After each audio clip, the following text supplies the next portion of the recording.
a living out of it. That and much more coming your way. Stay tuned to Modern. Absolutely. And as per usual, let's start off with the international news agencies and just see what's making headlines this morning. And we're starting off with the Pearl of Africa, Uganda, whereby we have the Daily Monitor giving us the very latest in that country. So let's take a look at the Daily Monitor and see what that is about, what their top story is this morning. But before we get into that, let me give you an overview of what's making headlines in the Standard. We're told the Raila-NASA gamble. Now, for NASA principals, are walking a tightrope as far as the future of their troubled coalition is concerned. Besides time eating into their plans to dump each other, the design of the coalition agreement does not insulate them from the vagaries of hard politics, and a full year into the election, time is not on their side. That's the implication right there. They're also telling us about trouble in Uhuru's paradise as 4 MPs switch camps, but they did promise that this is going to be happening slowly over the next year, and of course this is just unfolding. Then thrills as Safari rally makes loud comeback, and I know you have all seen the memes and the trends on Twitter that are surrounding this, but of course the details of this is that after a 19-year hiatus, the global rally showpiece resumes in Kenyan soil with a super special stage at Kasarani before snaking its way to Naivasha for the real thing. And of course, do remember, if you're in Nairobi, the roads are going to be closed, particularly if you apply Thika Road and Waiyaki Way. You need to be watching out for that because you might have to change your daily commute, as well as as far from the Safari rally, and of course the insert, the magazine inside is all about that.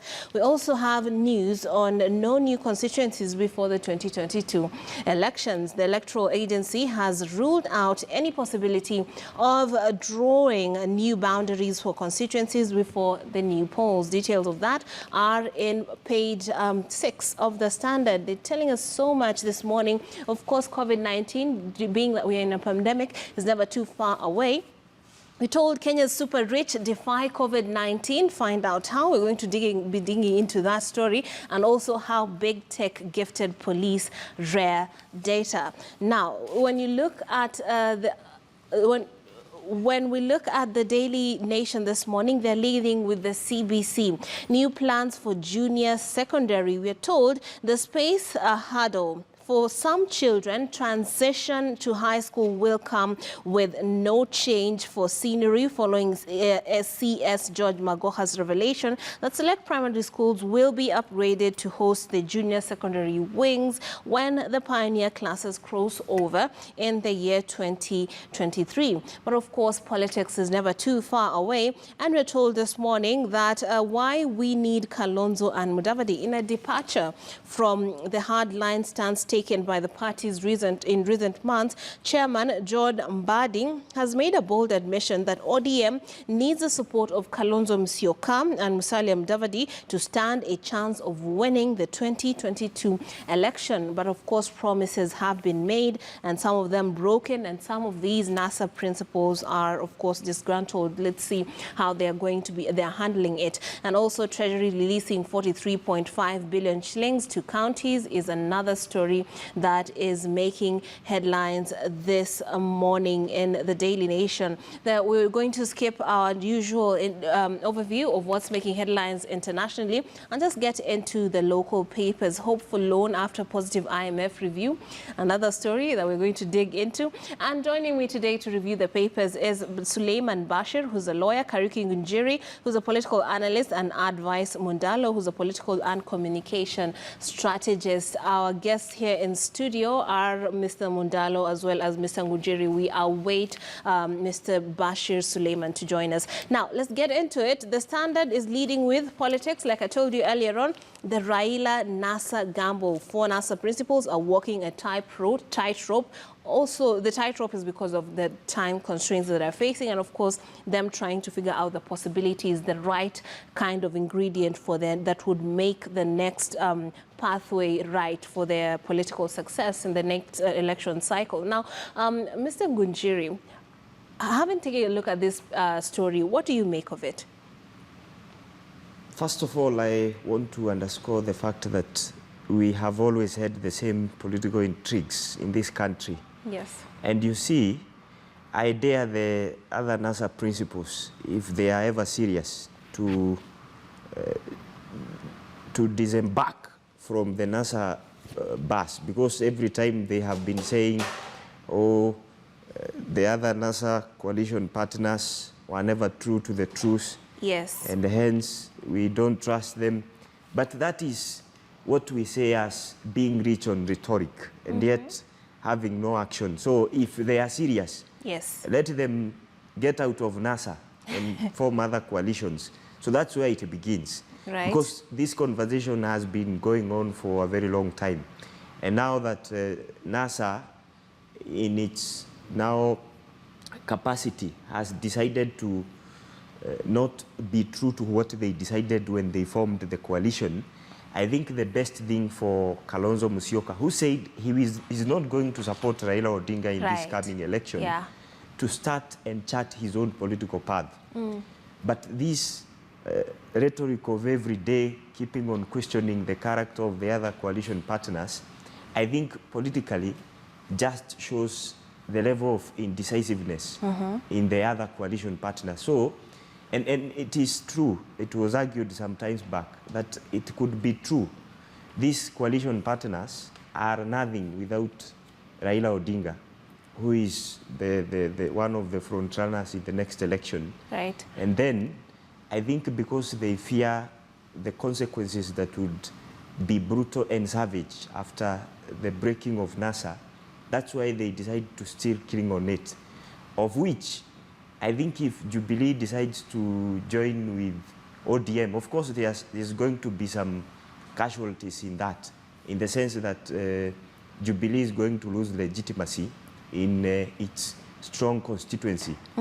But then, for the other NASA guys, I don't think they have a rich constituency that believes in their ideology if they are not going to cling on the coalition on reforms that they have always been propagating. Okay. And now, yet they have an opportunity to join other coalitions, like with William Ruto. Now, Mr. Mundalo, well, he said they have the opportunity to join other coalitions if they're indeed as disgruntled as they claim. Now, when you look at the promises that many claim, some of them claim that were not met, some of these promises are on condition that Raila Odinga takes power. Am I wrong in assuming that in the event that he does not take power, then those conditions, or rather those promises, are not meant to happen? He has never indeed actually, officially won an election. Mr. Ngunjiri, I'd like to get your opinion on that also before we get to Mr. Mundalo's take. You see, it is true that Raila Odinga has run for 5 times. He has told his supporters that he has won. Yes, he has run for 5 times. He has told his supporters that he has won those elections, and yet he has not been able to capture power. Yes. That is what is called hoax, or being quote unquote you becoming you're becoming a fraud in your sense of truth, because if you have won elections, then you should capture power and be in State House. So in the lack of that, the other NASA principles have become depleted, because we have fronted you for so many times, and yet you've not been able to birth what we seek as now being legitimately accepted as the leaders in this country. And I think that is why I'm saying these NASA coalition partners needs to move on. Yeah. And because it is evident that it is difficult for Raila Odinga to become president, so they should move on and chart a different political path that seeks to birth what they believe in and what they think will work for them. So it's not tenable for them to keep on clinging on the same coalition, and yet they don't believe in the first place that Raila Odinga can be president 2022. Okay. So for Kalonzo, I think for Wetangula and Musalia Mudavadi, who have not come out to build a strong constituency that believes in them as individuals. Yes. Because in this case, like we normally say, if you don't have an organizational structure in Kenyan politics, or if you don't have the traditional political institution that is backing you, yes, or if you don't have a certain ideology like the Hustler Nation, then you can only rely on the tribal card. Yet, in the same constituencies that these guys came, you find that, for example, in Matungu and Kabuchai, certain votes within a constituency that is predominantly known to host those leaders, even in Machakos, you find a candidate from another party is gaining votes of up to 15%. So they don't have a traditional institution to rely on to be able to build a majority. 2, they don't have a church to be able to rely on to build a majority. 3, they have not built a grassroots organizational infrastructure outside of their constituencies. That is in Western, Ukambani, and the others. So what they rely on in this case is the tribal card. And even in that tribal card that they are relying on, they cannot be able to galvanize the whole vote and deliver when they are alone as candidates. And that's why I'm saying, I think for them, they need to have a paradigm shift. And perhaps it's now an opportune time to join coalitions that are making sense to the common Kenyans, which go beyond the tribal lines, which go beyond what they have believed as now joining as tribal kingpins and pulling their numbers together. So in this case, they have to strike a new thinking, and that new thinking, for example, has been figured in what they are calling the tribe-based hustler nation. So they need to be innovative. They need to come up with ways that they can be able to build a majority, and that is how you win an election. Yeah, and that is how indeed you win an election. Mr. Mundalo, if you could indulge this angle of the whole subject that has been brought up by Mr. Ngunjiri. In order to win an election, you need to gather up, you need to get an organizational structure behind you. But that is not really democracy. Democracy is that any citizen who qualifies as per the rule of law can actually stand up for themselves. So do you think the Kenyan politics is moving away from the right path? Why can't Kalonzo Musyoka just stand on his own? Why does he need to join an outfit in order to qualify as, someone who's electable? And also, take a look at the front page of the Daily Nation this morning. Why we need Kalonzo and Mudavadi, also that organization element is coming out in a departure from the hardline stance taken by the party. John Mbadi has made a bold admission that ODM needs the support of Kalonzo Musyoka and Musalia Mudavadi to stand a chance of winning the 2022 election. What do you make of that? I think this is not something that is new, as Ngunjiri alluded to in his opening remarks. And in my person, I call it the politics of, basically the politics of negotiation and the politics of trying to stay relevant. Because at the end of the day, we know what these NASA principles will do. From 2013 on your way to 2017, we had this talk about them coming out and saying we will not support Raila Odinga. Raila Odinga had promised to support the other person. Right. But I think this is just the politics of trying to stay relevant ahead of the election, and also just trying to put to task your bargaining chip so that your bargain is a little bit higher than what it was before. Okay. Because we know that at the end of the day, there is practically nowhere that these other coalition partners of NASA can go and remain relevant away from Raila Odinga.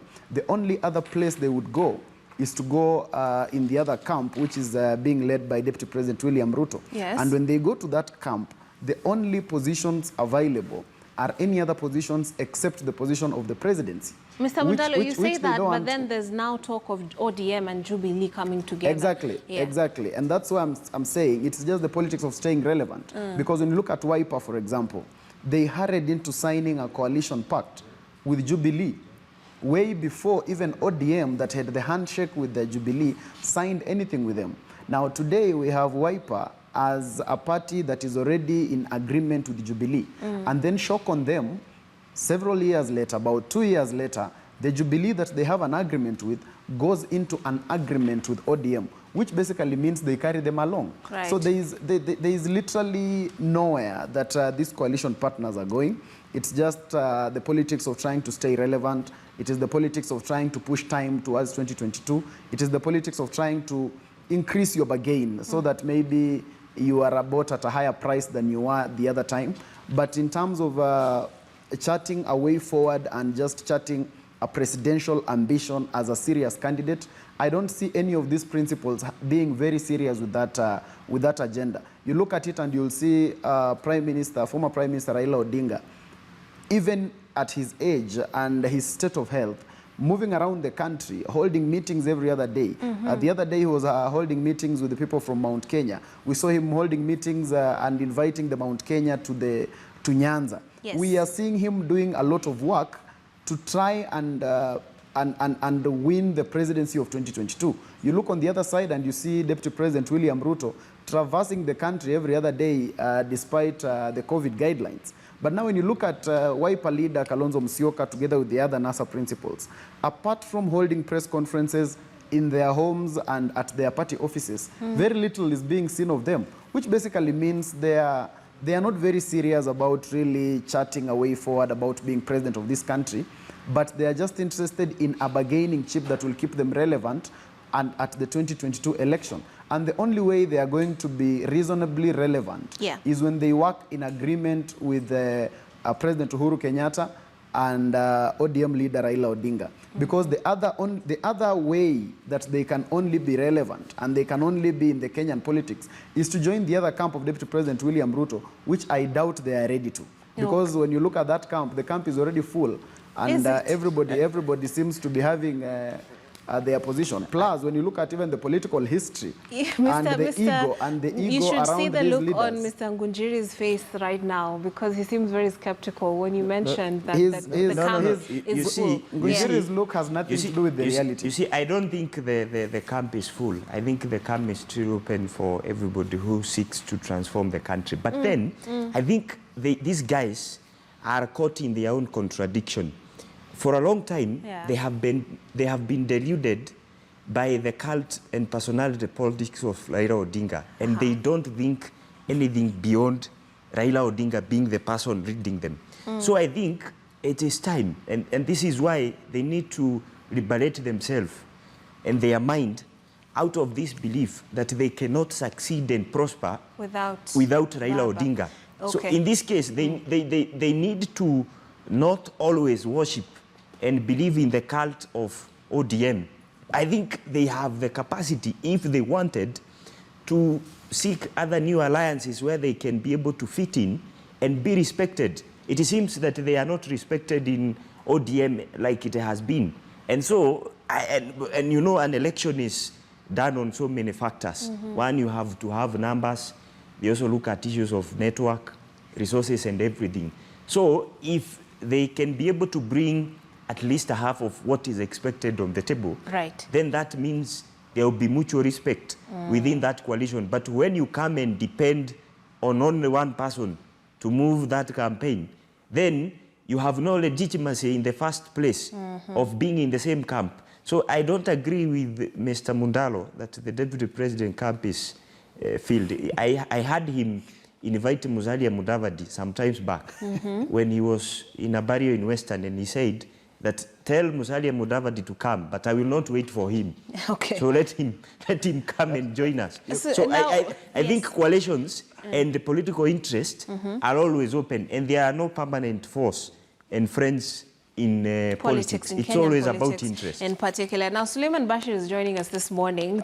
I'd like your views on this one, the Raila NASA gamble. And of course, we're taking a look at this is on the front page of the Standard. We're taking a look at why or rather the options that people such as Kalonzo Musyoka have and Musalia Mudavadi, because here we are having a situation, as has been analyzed by our guests here in studio, that points to a fact that you cannot survive outside the context of organizational politics, need to be under a certain outfit. But then John Mbadi has come out and spoken for the need of these two to be in NASA. He has said that ODM needs the support of Kalonzo Musyoka to stand a chance of winning the 2022 election. What do you make of how the prospects of Mudavadi and Kalonzo seem to be narrowing as we head towards the election that is upcoming? Thank you, Trix. I think it's a reality that the former Prime Minister cannot survive politically alone. Part of his force and political influence that he's enjoying is as a result of his coalition partners. It is as a result or by virtue of having Kalonzo, Wetangula and Mudavadi in his basket. I think that is how he's able to thrive politically. We cannot dissuade our minds of the fact that these other members of the coalition play a very critical role. And for each and every coalition, the more members it does have, the better for that coalition, because each and every person brings his own basket, whether it will be little or not. That number itself will count politically. Trix, let me mention this, that the reason as to why we now witness various stories around disintegration of coalitions, this is as a result of the members of these coalitions not heeding the coalition agreements. I think that is what has been realized over time. When you look at the coalition agreement of NASA in the year 2017, there was a gentleman's agreement between the former Prime Minister and allegedly Kalonzo Musyoka, yes, who was at the time his running mate. So I think at some point when you draw a certain agreement, you expect maybe your colleague to heed by that agreement, the provisions of the agreement. But Bashir, we did touch on that, and we were interrogating the fact that this was on condition that Raila wins the election and takes power. You see, Trix, this is it. Members or parties who sign the coalition agreements, it binds them. They are the ones who are supposed to heed the dictates of the agreement. But what we are having is the very same members who had co-signed the agreement are giving us their own stories. So this tells us that our trust in such agreements is, I think, dwindling over time. And I think for any coalition going forward to move forward or to proceed, you have to tell the other party, look, you will support me at this time round, and we shall put this on paper. When my term expires, maybe that is when I'll back you. But I think whether or not certain arrangements have been had between the former Prime Minister and Kalonzo Musyoka, the fact is Kalonzo is giving us his story through his supporters, yes, especially Kivutha Kibwana, who I think the other day had tweeted something, and on the other part, Raila's allies are giving us a different story. But ultimately, because as a citizenry, we have not had an appreciation of that very agreement. Right. But I think for these coalitions to thrive, they have to really abide by the coalition agreements that they come up with, and they have to have their trust behind it. Right, and right on that tweet that you've mentioned, in response to that tweet, we had Kabogo coming out and saying that, well, he should just go out and seek his own support outside, hoping that Baba will endorse him. What do you think of that? Because we also had a response from one of the tweets saying that these are the same things that was said to William Ruto, and he indeed went out and marshaled support, and now he has his own outfit, the Hustler movement. You see, Trix, when you look back, I think in the history of our country, no single coalition agreement has ever been upheld by the other party, especially by the party that emerges the victor. So I think over time, we have had a tradition whereby coalition agreements were never played very well whenever someone's interest has been catered for. And I think going forward, the only way I think some of these members may have their success behind these coalition agreements is to maybe make it public for the people of Kenya to see, look, I will be supporting person so and so as captured in my coalition agreement, because you and I may not have had a clear appreciation of that agreement. Yes. This was a gentleman's agreement that was made behind doors. But Trix, now let me ask, the big question is, how binding is this coalition agreement? It is not binding at all. This is a gentleman's agreement that shall not bind any party. So I think that is the loophole, or that is the gap that these political leaders are taking advantage of. In fact, to support my brother, Suleiman, I think the right word to use in this case, in this context, is that these coalition agreements, and like it has been proved in history, these coalition agreements have never been pragmatic in competitive politics. Okay. So you cannot say that we sat somewhere in a jacuzzi or it's somewhere. Why does it have to be a jacuzzi? Yes, or I mean, you cannot say that we agreed that you are going to support. You see, for you to legitimize that, and I actually agree with my brother, you need to cultivate a culture whereby you preach the same message. From the day that you agree you're going to support blah, blah, blah, let that be an occurring narrative in your politics so that you can keep on reminding people that we agreed on this and this. This is what was said. And this is what has kept the Hustler Nation support alive. Because the president declared publicly that he's going to support the deputy president. And so, for an ordinary person from Mount Kenya to now go and convince them otherwise, that has already been legitimized and it's been accepted as the whole truth. Because they heard it from the horse's mouth. Yes. And now, let me just read that tweet for you. Myself and Makau, this is Kivutha Kibwana saying, myself and Makau Mutua witnessed an agreement between Raila Odinga and Stephen Kalonzo detailing that Raila would support SK in 2022 if NASA won the 2017 and it was in 2017 and it was intact until 2022. Previously, five NASA chiefs had signed a similar MOU. Raila would support one under NASA if he won. Kalonzo, this is now a reply from Honorable William Kabogo, who says Kalonzo should find support in Kenya-wide and not just wish endorsement from Raila Odinga. And then we have here a response saying, I recall you telling the Deputy President similar words, and true to it, he has found support now. Yes, Bashir. The effect of what we are seeing over time, especially on social media, with respect to the allies of the former Premier and Kalonzo Musyoka, is that they are trying to bring in the aspect of mistrust, lack of confidence, and dishonesty. And the moment you find such allegations whereby one party is trying to draw the other one as mistrustful, I think over time that coalition shall not be intact anymore, and it shall be the start of its deep disintegration. Yeah.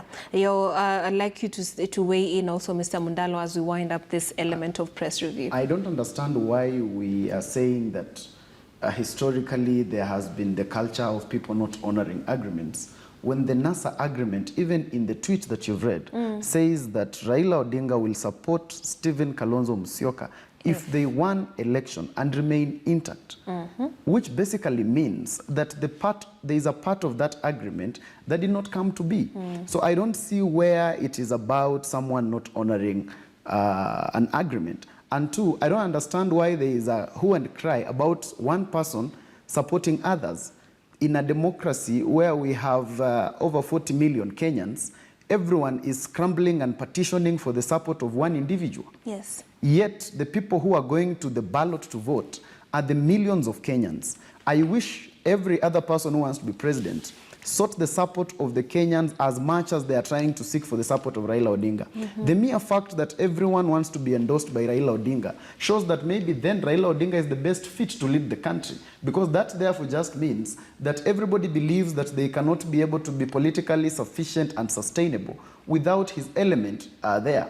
You look at, and as I alluded before, every other person who wants to be president is going to the people and trying to seek support, is trying to build coalitions around themselves. They're trying to build a relevance enough for them to attract political support.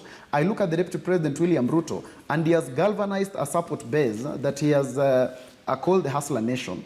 And he has improved its legitimacy with time. He has ensured that he's reaching out to the people, that at a time is now coming when others are looking at him and feeling we can't be on this camp. And that's why we are seeing, like yesterday, the Kiambu women rep decamping to the side of the Deputy President. It is because the Deputy President has ensured that he is politically relevant enough and believable enough to become president. But we cannot have this situation where people want to sit down, do nothing about their ambitions, and then Raila Odinga should be put into a box of saying, I must support so and so. It is not necessarily about Raila Odinga's support. It is about the support of the millions of Kenyans. And therefore, every other person who wants to lead Kenyans must go to the Kenyans themselves, prove themselves relevant enough, And I can assure you, if Kalonzo Musyoka galvanizes a support base in this country that goes and surpasses the level of Raila Odinga and William Ruto, you will see people joining him on his camp. Okay. So it is not about us making it look like it is a sin for Raila Odinga to run for president.